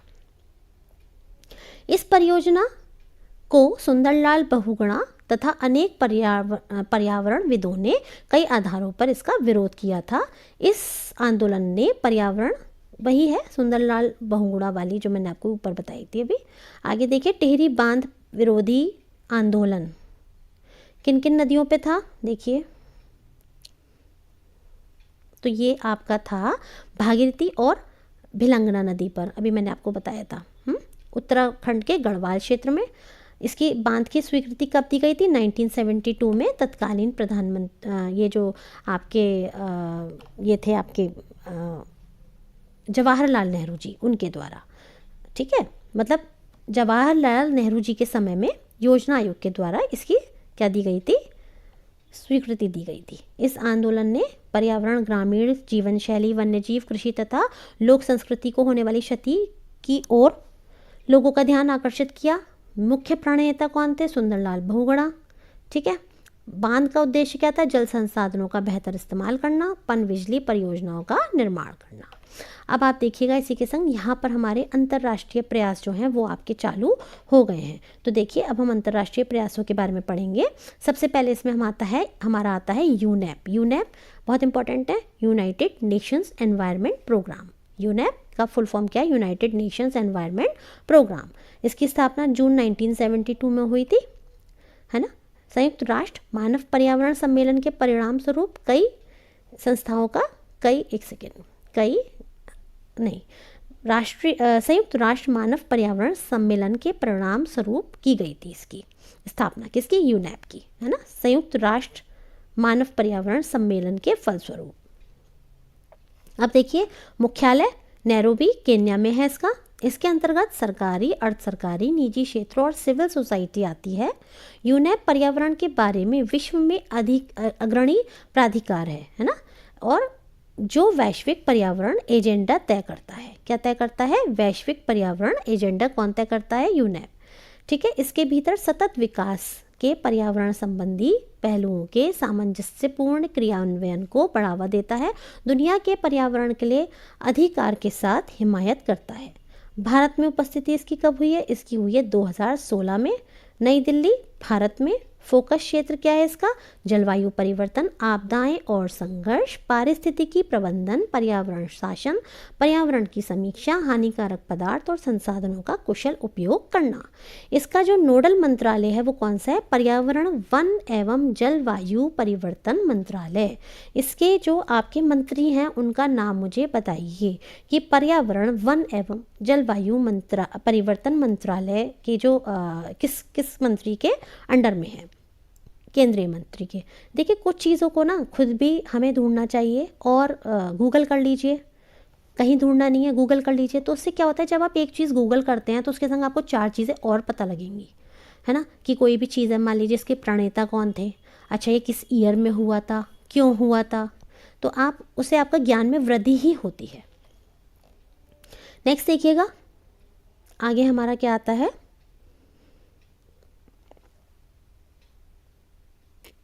आगे हमारा आता है संयुक्त राष्ट्र शैक्षिक, वैज्ञानिक एवं सांस्कृतिक संगठन, जिसका मतलब है UNESCO. United Nations Educational, Scientific and Cultural Organisation. इसका मुख्यालय कहाँ पर है? इसका मुख्यालय है आपका फ्रांस, पेरिस में, है ना। फ्रांस, पेरिस में इसका मुख्यालय है। 1945 में इसकी स्थापना हुई। 1970 में map means man and biodiversity programme UNESCO द्वारा चलाया गया था। कार्य क्या है इसका? शिक्षा, विज्ञान, संस्कृति के माध्यम से अंतर्राष्ट्रीय शांति का निर्माण करना। यूनेस्को संयुक्त राष्ट्र शैक्षिक, वैज्ञानिक और सांस्कृतिक संगठन है। यह शिक्षा, विज्ञान, संस्कृति में अंतर्राष्ट्रीय सहयोग के माध्यम से शांति का निर्माण करता है। अब देखिए विश्व वन्य जीव कोष यानी WWF world wild life fund, इसकी स्थापना कब हुई? इसका गठन कब हुआ? इसका गठन हुआ 1961 में। ठीक है, ये एक परोपकारी संस्था है, चैरिटी, और इसका मुख्यालय कहाँ पे है? ग्लैंड, स्विट्जरलैंड में इसका मुख्यालय है। किसका? WWF का। अब देखिए बहुत इंपॉर्टेंट रामसर सम्मेलन की बात आ गई यहाँ पे। रामसर सम्मेलन ये कब हुआ था? 1971 2 फरवरी को हुआ था ईरान के रामसर शहर में, इसीलिए इसका नाम हम रामसर सम्मेलन और इसी के नाम पे रामसर साइट्स बोला जाता है जगहों को। यह आंध्र भूमियों के धारणीय प्रयोग और संरक्षण को सुनिश्चित करने वाली एक अंतर्राष्ट्रीय संधि है। रामसर अभी समय अंतर्राष्ट्रीय महत्व की आंध्र भूमियों, विशेषकर पशु पक्षियों के प्राकृतिक आवास से संबंधित अभिसमय या कन्वेंशन है। विश्व आंध्र भूमि दिवस 2 फरवरी को मनाया जाता है। भारत का सबसे बड़ा रामसर स्थल कौन सा है? सुंदरबन वेटलैंड। सुंदरबन वेटलैंड जो है वो इंडिया का बिगेस्ट आपका वेटलैंड है। भारत में सबसे ज़्यादा रामसर स्थल किस राज्य में है? तो ये है आपके तमिलनाडु में। कितने हैं ये? 18 हैं। कितने हैं? 18 हैं। तमिलनाडु में मैक्सिमम है। अगस्त 2024 तक भारत में 85 रामसर स्थल घोषित हो चुके हैं। कितने? 85 रामसर स्थल अब तक घोषित हो चुके हैं। विश्व का पहला रामसर स्थल कोबोर प्रायद्वीपीय ऑस्ट्रेलिया को घोषित किया गया। वर्ल्ड का कह रहे हैं, है ना। आगे देखिए, स्टॉकहोम सम्मेलन, ये भी आपका जून 1972 में हुआ था। और स्टॉकहोम सम्मेलन में 5 जून को विश्व पर्यावरण दिवस घोषित किया गया। यानी कब से मना रहे हैं हम लोग पर्यावरण दिवस? जून 1972 से। ये भी आपका क्या है? पर्यावरण चेतना और पर्यावरण आंदोलन के प्रारंभिक सम्मेलन के रूप में दुनिया के सभी देशों का पहला पर्यावरण सम्मेलन आयोजित किया गया था। कब? 1972 में, ठीक है। और स्टॉकहोम में। नेक्स्ट देखिए, स्टॉकहोम सम्मेलन के तहत सम्मेलन पार्टियों के अनुलग्न में डाइकोफोल को बिना किसी छूट के साथ तथा PFOA को भी सूचीबद्ध किया गया। नेक्स्ट देखिएगा, रॉटरडम सम्मेलन के तहत अंतर्राष्ट्रीय व्यापार में 2 नए रसायनों कोरेट और HBCD को अनिवार्य PIC प्रक्रिया के लिए सूची में जोड़ा गया। किस किस को? रॉटरडम सम्मेलन के तहत अंतर्राष्ट्रीय व्यापार में 2 नए रसायनों कोरेट और HBCD को। अब देखिए, 52 वर्ष पूरे कर लिए किसने? स्टॉकहोम सम्मेलन ने। कब? 2024 में। आगे देखिएगा, डॉक्टर वंदना शिवा जुड़ी थी किससे? अभी मैंने आपको ऊपर बताया था, नवदान्या आंदोलन से। सिविल इंजीनियर जिन्हें आइसमैन, सिविल इंजीनियर जिनको आइसमैन के नाम से जाना जाता है, वो हैं Chewang Norphel. Chewang Norphel. Hero of environment कौन है? Mike Pandey. Hero of environment Mike Pandey. Chipko आंदोलन 1973 में। उत्तराखंड में गौरा देवी, चंडी प्रसाद, सुंदरलाल बहुगुणा। शांत घाटी केरल में, ठीक है। अब देखिए अगला, पृथ्वी सम्मेलन UNCED 1992 में। पूरा नाम United nation conference on environment and development है, ठीक है। जून 1992 में सम्मेलन रियो डी जेनेरियो में हुआ। इसके द्वारा अंतर्राष्ट्रीय पर्यावरण संधि लाया गया। इसके पश्चात 2002 में दक्षिण अफ्रीका के शहर जोहान्सबर्ग में पृथ्वी सम्मेलन का आयोजन किया गया, जिसके द्वारा विश्व के सभी राष्ट्रों का ध्यान पर्यावरण संरक्षण पर केंद्रित करने पर जोर दिया गया। इस सम्मेलन में एजेंडा 21 घोषित किया गया। तो यदि पूछा जाए एजेंडा 21 कब घोषित किया गया, तो 2002 में दक्षिण अफ्रीका के जोहान्सबर्ग में पृथ्वी सम्मेलन में। एजेंडा 21 क्या है? पृथ्वी सम्मेलन में 21वीं सदी के लिए पर्यावरण विकास हेतु कार्यक्रम निर्धारित करना ही आपका क्या है? एजेंडा 21। इसके तहत कुछ बिंदु हैं, जैसे जैव विविधता का संरक्षण, संकटग्रस्त जीवों का संरक्षण, पूंजी स्थानांतरण को दार बनाना, सभी को स्वच्छ जल, खाद्यान्न, सामाजिक सुरक्षा, विकासशील देशों में गरीबी निवारण और जनसंख्या नियंत्रण पर बल देना। आगे देखिए, फिर से इन्होंने स्टॉकहोम सम्मेलन की बात कर ली। 1972 में हुआ। 20वीं वर्षगांठ पे क्या हुआ? 20 साल बाद 1992 में पृथ्वी शिखर सम्मेलन। पृथ्वी शिखर सम्मेलन कहेंगे 1992 को, स्टॉकहोम सम्मेलन कहेंगे 1972 को। इसकी ही मुख्य उपलब्धि क्या थी?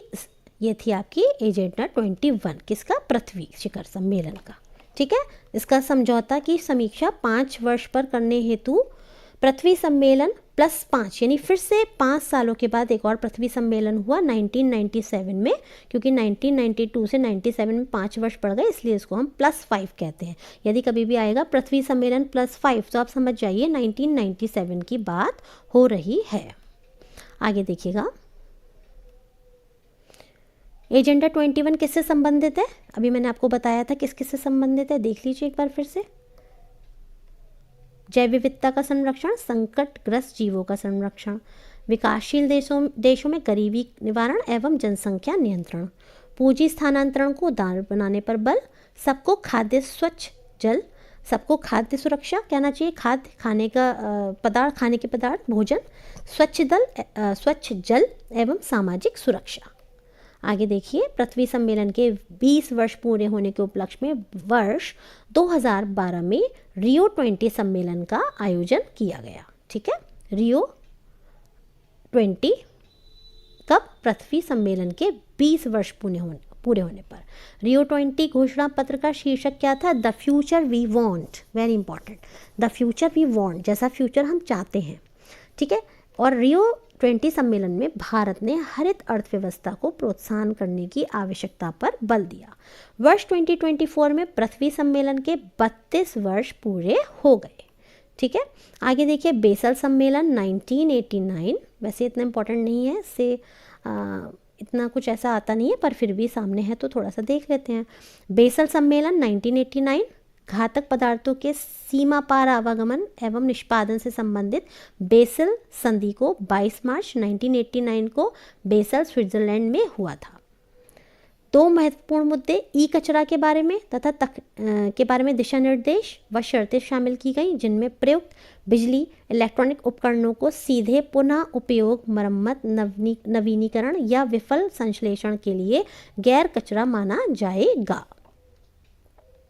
आगे देखिए, रॉटरडम सम्मेलन, अभी आपको ऊपर भी बताया था, 24 फरवरी, इसमें इंपॉर्टेंट यही है, 2004। उद्देश्य क्या था? मानव स्वास्थ्य एवं पर्यावरण के लिए राष्ट्र आपस में मिलकर साझा जिम्मेदारी लेंगे।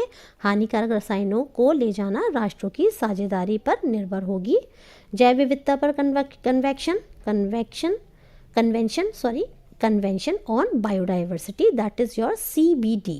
इसका उद्देश्य क्या है? जैव विविधता संरक्षण, जैव अवयवों का सतत उपयोग, जेनेटिक रिसर्च का उपयोग, उपभोग करने पर जोर देना, जिसमें पर्यावरणीय जैव विविधता की सुरक्षा हो सके। आगे देखिए, IPCC, ठीक है, IPCC की स्थापना यूनेप और WMO, कल मैंने आपको बताया था WM विश्व मौसम संगठन 1988 में इसको हम देखते हैं, इसका नाम चेंज हो गया था। पहले इसका नाम क्या था बताइए? कल मैंने आपको बताया था 1948 में किस नाम से स्थापित हुआ था, बाद में 1988 में इसका नाम परिवर्तित करके WMO कर दिया गया। इसके 3 वर्किंग ग्रुप हैं: वैज्ञानिक आकलन करना, पर्यावरणीय समस्या की जानकारी प्राप्त करना, जलवायु परिवर्तन के सामाजिक आर्थिक आयाम। नेक्स्ट देखिएगा, जोहान्सबर्ग सम्मेलन 2002 सतत विकास हेतु पृथ्वी सेकंड सम्मेलन का आयोजन हुआ। मुख्य मुद्दा जल की स्वच्छता, ऊर्जा, स्वास्थ्य, कृषि, जैव विविधता व पारिस्थितिकी था। यह शिखर सम्मेलन पृथ्वी से संबद्ध शिखर सम्मेलन के 10 वर्ष बाद हुआ, है ना। आगे देखिए, साइट्स, इसकी फुल फॉर्म क्या है? Convention on international trade in endangered species. यह WWF की मदद से कार्य करता है। यह उन जीवों के व्यापार को नियंत्रित करता है जो आज विलुप्तता की कगार पर हैं। इसमें 3 परिशिष्ट हैं, है ना। अपेंडिक्स 1, 2, 3। 1 में क्या है? जीवों का वाणिज्य उद्देश्य के लिए अंतर्राष्ट्रीय व्यापार नहीं होगा, जैसे चीता, हाथी, भालू। अपेंडिक्स 2 में वाणिज्य उद्देश्य से व्यापार होगा, किंतु कठोर नियंत्रण में, जैसे हिप्पोपोटामस। आगे देखिए, कोई राष्ट्र अन्य राष्ट्र के साथ मिलकर जीव जंतु को बचाने के लिए मिलजुल कर कार्य करे, जैसे वॉलरस। आगे देखिए, बाली सम्मेलन 2007। जलवायु परिवर्तन के बढ़ते खतरे से निपटने के लिए संयुक्त राष्ट्र के तत्वाधान में इंडोनेशिया के बाली द्वीप के नुआ दुआ नामक स्थान पर वर्ष 2007 में आयोजित किया गया। इंडोनेशिया की जो नई राजधानी है उसका नाम क्या है? नुसंतारा। क्या है? नुसंतारा, है ना।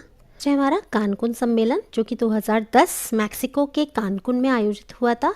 यह जलवायु परिवर्तन का सम्मेलन था। विश्व के देशों द्वारा जलवायु कोष बनाने की स्वीकृति की गई। कब की गई? कानकुन सम्मेलन में, है ना। इस सम्मेलन में वर्ष 2020 तक 20 से 25% तक ग्रीन हाउस गैसों के उत्सर्जन में कटौती पर सहमति बनी थी। नेक्स्ट है हमारा डरबन सम्मेलन। ये कहाँ हुआ था? दिसंबर 2011 में दक्षिण अफ्रीकी शहर डरबन में, और ये जलवायु परिवर्तन का अंतर्राष्ट्रीय सम्मेलन था। नेक्स्ट देखिए, इस सम्मेलन का उद्देश्य था क्योटो प्रोटोकॉल का भविष्य तय करना। क्योटो प्रोटोकॉल कहाँ पे हुई थी? क्योटो में हुई थी, जापान में, जो कि वर्ष 2012 में समाप्त हो रहा था। इस सम्मेलन के अंतर्गत ग्रीन जलवायु निधि स्थापित की गई। लीमा सम्मेलन 2014, इसमें इतना ही जान लीजिए कि 1 से 14 दिसंबर 2014 के मध्य पेरू की राजधानी लीमा में आयोजित हुआ था। मुख्य विषय क्या था? ग्रीन हाउस गैसों के उत्सर्जन में कमी लाना। आगे देखिए, क्योटो प्रोटोकॉल 1997, इसके अंतर्गत यह निर्णय लिया गया कि 2008 से 2012 तक 1990 के स्तर का 5.2% हरित गृह गैसों को कम कर दिया जाएगा, है ना। अब देखिए, लेकिन भारत व चीन इससे मुक्त रहेंगे। क्यों? क्योंकि डेवलपिंग कंट्रीज हैं। आगे देखिए, यूएनएफसीसी के तहत राष्ट्रों को एनेक्सर 1 व नॉन एनेक्सर 1 में रखा गया। ये यहाँ से अच्छा ठीक है। एनेक्सर 1 आपका विकसित राष्ट्रों से संबंधित था, जैसे यूएसए, जर्मनी, फ्रांस आदि, जबकि नॉन एनेक्सर 1 आपका विकासशील देशों जैसे कि भारत, चीन, जो डेवलपिंग कंट्रीज थे, उनसे रिलेटेड था।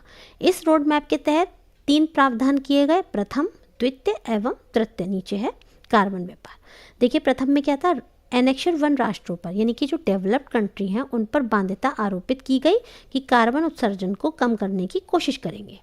जबकि द्वितीय प्रावधान में क्या किया गया कि राष्ट्र घुल मिलकर विभिन्न कार्यक्रमों एवं योजनाओं को लाने का प्रयास करेंगे, किंतु इन राष्ट्रों पर कोई बाध्यता नहीं है।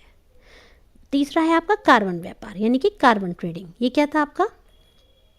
यूएनएफसीसीसी के तहत राष्ट्र को CO2 के उत्सर्जन को कम करने के लिए एक निश्चित कोटि दी गई थी। विकासशील राष्ट्र भारत और ब्राज़ील आदि अपनी कोटि से अधिक उत्सर्जन को कम करते हैं, है ना। जितनी उनकी लिमिट है उससे ये कम ही उत्सर्जन करते हैं। किसका? CO2 का। तो उसे कार्बन साख के रूप में कमा सकते हैं, है ना, अगर ये ऐसा करते हैं तो। इन्हें ये विकासशील राष्ट्र अन्य राष्ट्रों के साथ कार्बन व्यापार के अंतर्गत क्रय विक्रय कर सकते हैं। आप देखिए, कार्बन नेगेटिव कंट्री कौन सा है? वो है आपका भूटान। भूटान एक कार्बन नेगेटिव देश है, मतलब वो कोई भी CO2 का उत्सर्जन नहीं करता है, जितना करता है उससे ज़्यादा वो अवशोषित कर लेता है। ठीक है। आगे देखिए, पर्यावरण संरक्षण से संबंधित अन्य महत्वपूर्ण तथ्य।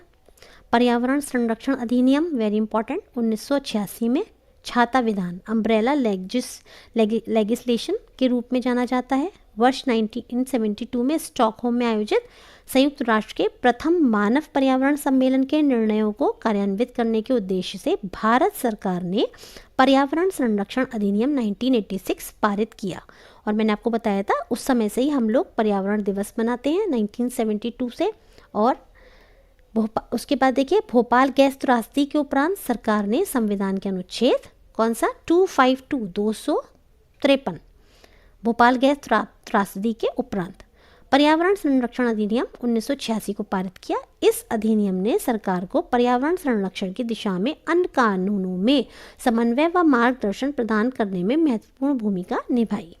ऑस्ट्रेलिया ने पर्यावरण संरक्षण के लिए 17 से 24 वर्ष के युवाओं को ग्रीन आर्मी का गठन किया। ग्रीन आर्मी कौन से देश ने गठन की? ऑस्ट्रेलिया ने।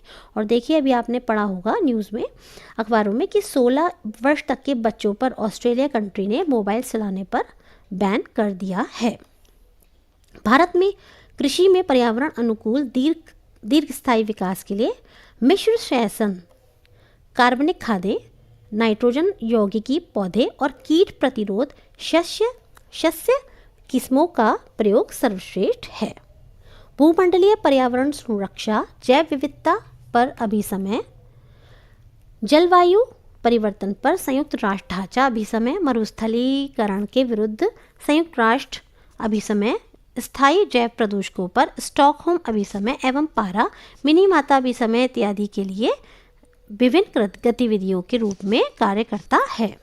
धारणीय कृषि का अर्थ है पर्यावरण को अक्षुण्ण रखते हुए भूमि का इस प्रकार प्रयोग करें कि उसकी गुणवत्ता लंबे समय तक बनी रहे। यही है आपकी धारणीय कृषि, यानी जो पर्यावरण को अक्षुण्ण रखते हुए भूमि को इस तरह से यूज़ करना कि उसकी जो गुणवत्ता है, जो उसकी उर्वरता है ना, या उसकी जो गुणवत्ता है वो लंबे समय तक बनी रहे। इको मार्क प्रमाण पत्र क्या है? इको मार्क किन उत्पादों को दिया जाता है? यह भारतीय उत्पादों को दिया जाता है जो पर्यावरण के प्रति मैत्रीपूर्ण है। यह प्रमाण पत्र ब्यूरो ऑफ इंडियन स्टैंडर्ड्स बिस के द्वारा वर्ष 1991 से दिया जाता है। आगे देखिएगा, ईपीए की फुल फॉर्म क्या है? एनवायरमेंटल प्रोटेक्शन एजेंसी, पर्यावरण संरक्षण एजेंसी। यह संयुक्त राज्य अमेरिका की संघीय एजेंसी है जिसकी स्थापना 2 दिसंबर 1970 को की गई थी। यह मानव स्वास्थ्य एवं पर्यावरण संबंधी नियमों के निर्माण एवं प्रवर्तन से संबंधित है। एनईए से तात्पर्य राष्ट्रीय पर्यावरण प्राधिकरण से है। इसका पूरा नाम है राष्ट्रीय पर्यावरण अपीलीय प्राधिकरण, NEAA। इसका गठन पर्यावरण, वन, जलवायु परिवर्तन मंत्रालय द्वारा किया गया। इसे कुछ प्रतिबंधित क्षेत्रों में ऐसे मामलों को देखने के लिए किया गया जिनमें पर्यावरण मंजूरी आवश्यक हो या है। अब देखिए, ये इंपॉर्टेंट है, देख लीजिए। NEA क्या है? पूरा नाम क्या है इसका? NEAA, यानी राष्ट्रीय पर्यावरण अपीलीय एजेंसी या प्राधिकरण। गठन कब किसके द्वारा हुआ? पर्यावरण, वन एवं जलवायु परिवर्तन मंत्रालय के द्वारा। स्थापना कब हुई? 1997 के तहत। उद्देश्य क्या है? पर्यावरण संरक्षण। 1986 के तहत क्षेत्रों के प्रतिबंध हेतु किसी भी उद्योग या संचालन या प्रक्रिया का उद्योगों, संचालन या प्रक्रियाओं की श्रेणी से के संबंध में अपील की सुनवाई करना। नेक्स्ट है आपका नीरी। ये बहुत आता है एग्जाम में, नीरी है ना। कहाँ पर है ये? नागपुर में है। पर्यावरण अभियांत्रिकी की शोध संस्थान नागपुर में है। 1958 में इसकी स्थापना हुई। केंद्रीय लोक स्वास्थ्य इंजीनियरिंग शोध संस्थान के रूप में वाटर सप्लाई, सीवरेज प्लान, इससे संबंधित बीमारियों एवं औद्योगिक प्रदूषण की रोकथाम के क्षेत्र में शोधन एवं विकास के लिए की गई थी। सतत विकास, इसके लिए आवश्यक है कि जैविक विविधता का संरक्षण करना, प्रदूषण का निरोध एवं नियंत्रण करना, निर्धनता को घटाना, अर्थात आर्थिक विकास और पर्यावरण सुरक्षा के मध्य एक वांछित संतुलन बनाए रखना ही टिकाऊ विकास या सतत विकास है। NGT, नेशनल ग्रीन ट्रिब्यूनल, क्या है ये? राष्ट्रीय हरित न्यायाधिकरण 18 अक्टूबर 2010 में भारत सरकार द्वारा इसकी स्थापना हुई। क्या संबंध मामले देखता है ये? पर्यावरण बचाव एवं वन संरक्षण, वन, अन्य प्राकृतिक संसाधन। इसके चेयरमैन कौन है? जस्टिस प्रकाश श्रीवास्तव। ठीक है, ये जो है आपके जस्टिस प्रकाश श्रीवास्तव। बैठक नई दिल्ली में, प्रधान बैठक बाकी इसकी भोपाल, पुणे, कोलकाता और चेन्नई में। अब देख लीजिए, लास्ट है हमारा ये वर्ष 15A। भारत के प्रत्येक नागरिक का कर्तव्य होगा। ये जो आपका अनुच्छेद है 15A माफ कीजिएगा, भारत के नागरिक का कर्तव्य होगा कि वह वन, झील, नदियां, वन जीवन सहित प्राकृतिक पर्यावरण की रक्षा और संवर्धन करना तथा प्राणी मात्र के प्रति दया भाव रखना। अनुच्छेद 48A ये किससे संबंधित है? ये आपका राज्य देश के पर्यावरण संरक्षण तथा उसमें संवर्धन तथा वन एवं वन जीवों की रक्षा का प्रयास करेगा, है ना। नेक्स्ट देखिए, पर्यावरण प्रतिरक्षा हेतु ग्लोबल 500 पर्यावरण पुरस्कार दिया जाता है। वर्ष 1980 में भारत में पर्यावरण विभाग की स्थापना की गई। कब की गई? 1980 में। आगे देखिएगा, पर्यावरण संरक्षण में न्यायपालिका की भूमिका। देखिए, पर्यावरण संबंधी जन जागरूकता लाने के लिए जजों की विशेष बेंच को हरित बेंच की उपमा तथा न्यायाधीश कुलदीप सिंह को पर्यावरण संबंधी मामलों में हरित जज की संज्ञा से विभूषित किया गया है। कुलदीप सिंह नाम इंपॉर्टेंट हो गया, और हरित जज देखिए, ग्रीन जज मैंने तो पहली बार आज पढ़ा है, देखा है, सुना है। पर्यावरण के संबंध में गंगा नदी में चमड़ा कारखानों में से छोड़े जाने वाले विषैला कचरा बंद करने का निर्देश उच्चतम न्यायालय द्वारा दिया गया। उच्चतम न्यायालय में ने जन समस्या आगरा ताजमहल विश्व धरोहर को बचाने के लिए 292 कोयला आधारित उद्योगों को बंद करवा दिया था। कितने? 292 कोयला आधारित उद्योगों को। क्यों? ताजमहल बचाने के लिए, क्योंकि क्या है, वर्ल्ड हेरिटेज साइट है। सीसा रहित पेट्रोल के प्रयोग की शुरुआत सबसे पहले 4 महानगरों कहाँ? दिल्ली, मुंबई, कलकत्ता एवं चेन्नई में हुई। 42वें संविधान संशोधन के पूर्व 42वें संविधान संशोधन के पूर्व भारतीय संविधान का अनुच्छेद 47 एकमात्र ऐसा अनुच्छेद है जो पर्यावरण के बारे में प्रावधान करता है। पर्यावरण संरक्षण तथा सुधार के लिए 1976 में 42वें संविधान संशोधन द्वारा अनुच्छेद 48 को जोड़ा गया। 1 जनवरी 2008 को संसद द्वारा 2006 में पारित वनाधिकार अधिनियम को अधिसूचित कर दिया गया। यह अधिनियम अनुसूचित जनजाति अन्य परंपरागत वनवासियों को वन संपत्ति में अधिकार दिलाने से संबंधित है। वन्य जीव संरक्षण अधिनियम के अधीन 1985 में भारतीय वन्य जीव बोर्ड की स्थापना की गई, जिसकी अध्यक्षता भारत के प्रधानमंत्री करते हैं। ठीक है, भारतीय वन्य जीव बोर्ड की। आगे देखिए, पर्यावरण संरक्षण हेतु संचालित योजनाएं। तो देखिए, विश्व में कुल क्षेत्रफल का 2.4% दुनिया की लगभग कितनी आबादी? 18% भारत में निवास करती है। क्षेत्रफल के हिसाब से 2.4 और आबादी के हिसाब से 18%, है ना। और आप जानते ही हैं कि हमारा भारत जो है कि नंबर 1 पे हो गया है वर्ल्ड पॉपुलेशन में। भारत पर्यावरणीय मुद्दों का प्रबंधन करने में पीछे रह गया है। भारत सरकार ने पर्यावरणीय गुणवत्ता को बेहतर बनाने के लिए निम्न योजनाएं चलाई हैं। वायु प्रदूषण पर नियंत्रण अधिनियम 1981 बढ़ते औद्योगिकरण के कारण निरंतर हो रहे प्रदूषण के नियंत्रण हेतु 22 मार्च 1981 को अधिनियम पारित किया गया और 16 मई 1981 को इसे लागू किया गया। वर्ष 1987 में इसमें शोर प्रदूषण यानी ध्वनि प्रदूषण को भी शामिल कर दिया गया। किसमें? वायु प्रदूषण पर नियंत्रण अधिनियम 1981 में। आगे देखिए, वन संरक्षण अधिनियम 1988। वन संरक्षण अधिनियम 1988 मानव जीवन की आवश्यकताओं के लिए यह अधिनियम महत्वपूर्ण है। इस अधिनियम को और सशक्त बनाने के लिए 1988 में संशोधन किया गया। लास्ट है आपका पर्यावरण संरक्षण अधिनियम 1986। संयुक्त राष्ट्र का प्रथम मानव पर्यावरण सम्मेलन स्टॉकहोम में 5 जून 1977 से प्रभावित होकर भारत सरकार ने 1986 में पर्यावरण संरक्षण अधिनियम पारित किया, जिसके अंतर्गत मानव, प्राणियों, जीवों, पदार्थों को संकट से बचाना, पर्यावरण संरक्षण हेतु सामान्य एवं व्यापक कानून का निर्माण करना संभव हुआ है। तो देखिए, यहाँ पर आप देख सकते हैं आपका जो EVT है एनवायरनमेंट के तीनों ही आपके जो यूनिट्स हैं वो इस पुस्तक की मैंने कवर करा दी हैं। यदि आपको मेरी वीडियोस पसंद आ रही हों, समझ में आ रही हों, तो आप प्लीज़ मेरे वीडियोस को लाइक कीजिएगा, चैनल को सब्सक्राइब कीजिएगा और अपने फीडबैक को कमेंट्स के माध्यम से दीजिएगा। धन्यवाद।